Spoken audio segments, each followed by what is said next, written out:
दोस्तों, धर्म चाहे कोई भी हो, अच्छे कर्म करो, क्योंकि ऊपर वाला हिसाब सिर्फ कर्मों का ही लेता है। दोस्तों, कहते हैं कि जिस तरह हजारों गायों के बीच में बछड़ा अपनी मां को पहचान लेता है और उस तक पहुंच जाता है, ठीक वैसे ही कर्मा हजारों और करोड़ों की भीड़ में हम तक पहुंच ही जाता है और हमें वहीं लाकर खड़ा कर देता है जहां पर हमें पहुंचना चाहिए। दोस्तों, आज की कहानी बड़ी शिक्षाप्रद और महत्वपूर्ण होने वाली है। आपसे निवेदन है कि वीडियो के अंत तक साथ बने रहना। दोस्तों, हम जैसा कर्म करते हैं वैसा ही हमें फल मिलता है। अगर हमने अच्छे कर्म किए होते हैं तो उसका हमें अच्छा फल ही मिलता है, और बुरे कर्म किए होते हैं तो उसका फल हमें बुरा मिलता है। अगर हमारे साथ कुछ बुरा होता था तो पहले लोग ऐसे बोलते थे कि जरूर उसने पिछले जन्म में कुछ बुरा कार्य किया होगा, इसीलिए इसके साथ ऐसा इस जन्म में हो रहा है। लेकिन अगर हम बात आज के जमाने की करें तो हमें अपने कर्म का हिसाब भी इसी जमाने में ही चुकाना पड़ जाता है। दोस्तों, पहले भगवान नोट और कलम लेकर सभी के कर्म का हिसाब करते थे, इसलिए पिछले जन्म का हिसाब इस जन्म में होता था।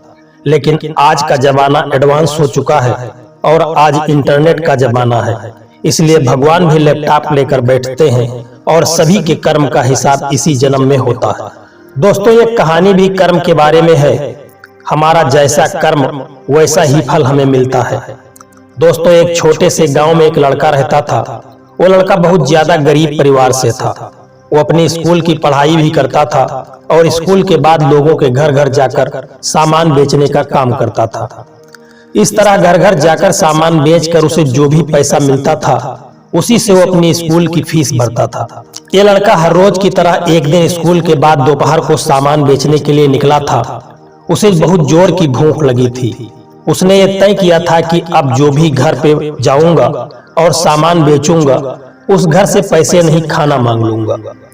वो एक घर के पास जाता है और बाहर से दरवाजा खटखटाता है। उस घर में से एक लड़की बाहर निकलती है और दरवाजा खोलती है। इस लड़के ने उससे पानी मांगा। लड़की ने देखा कि यह लड़का बहुत थका हुआ है। लड़की वो अंदर जाती है और सोचती है कि यह लड़का बेचारा न जाने कब से इधर उधर भटक रहा होगा और सामान बेचता होगा, शायद उसे भूख भी लगी होगी। लड़की ये सब सोच ही रही थी और उसके लिए पानी की जगह पर वह एक गिलास दूध लेकर के आई और उस लड़के को दे दिया। लड़का बहुत भूखा था, इसलिए वो दूध पी लेता है और बहुत खुश हो जाता है। उसे लगता है कि इस दुनिया में अभी भी इंसानियत जिंदा है। लड़का भगवान को धन्यवाद देता है। वो अब लड़की से पूछता है कि आपको मैं कितने पैसे दे दूं इस दूध के बदले में। लड़की ने कहा, मुझे आपसे कोई पैसे नहीं लेने हैं। मेरी माँ मुझे हमेशा कहती है कि हमें दूसरों की मदद करनी चाहिए। लड़के ने कहा, आपको कुछ लेना है इस सामान में से तो ले लो। लड़की ने कहा कि आप कुछ मत दीजिए, मुझे कुछ नहीं लेना है। लड़के ने जाते हुए कहा कि मैं आपका दिल से धन्यवाद करना चाहता हूं क्योंकि आपने मेरी मदद की है। इतना बोलते हुए वो लड़का वहां से चला जाता है। दोस्तों, समय बीतता है। कुछ समय के बाद इस लड़के ने अपनी स्कूल और कॉलेज की पढ़ाई पूरी कर ली और वो एक अच्छा डॉक्टर बन गया। ये लड़का अब एक शहर में अच्छे हॉस्पिटल में डॉक्टर था। इधर इस लड़की के घर वालों की आर्थिक परिस्थिति दिन ब दिन बिगड़ती जा रही थी। एक दिन ऐसा आया कि यह लड़की बहुत बीमार हो गई।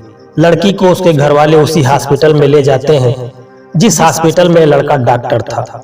उस लड़के के पास ये लड़की का केस आता है। लड़का लड़की का एड्रेस देखता है तो उसे पता चलता है कि ये तो वही एड्रेस है जहां पर मैं अपने स्कूल के समय सामान बेचने जाता था।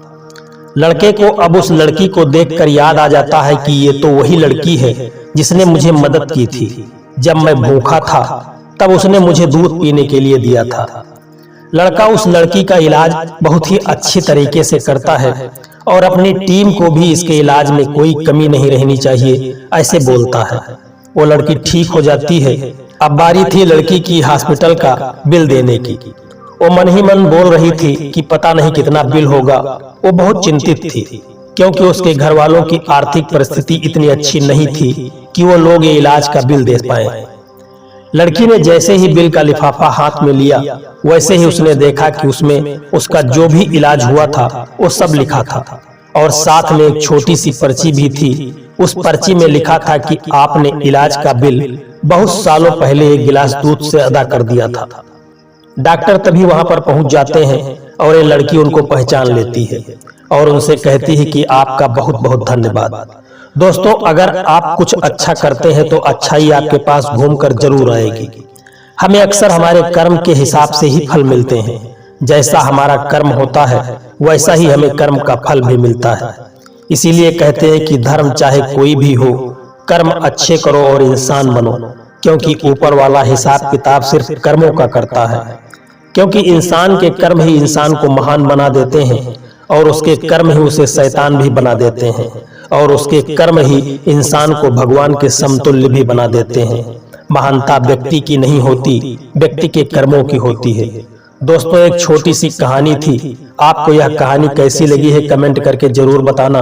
और यदि वीडियो आपको अच्छा लगा है तो वीडियो को एक लाइक करके चैनल को सब्सक्राइब कर देना। और अगर जो वीडियो आपको बहुत ही ज्यादा अच्छा लगा है तो आप मुझे सुपर थैंक्स भी भेज सकते हैं। जय श्री कृष्णा, राधे राधे।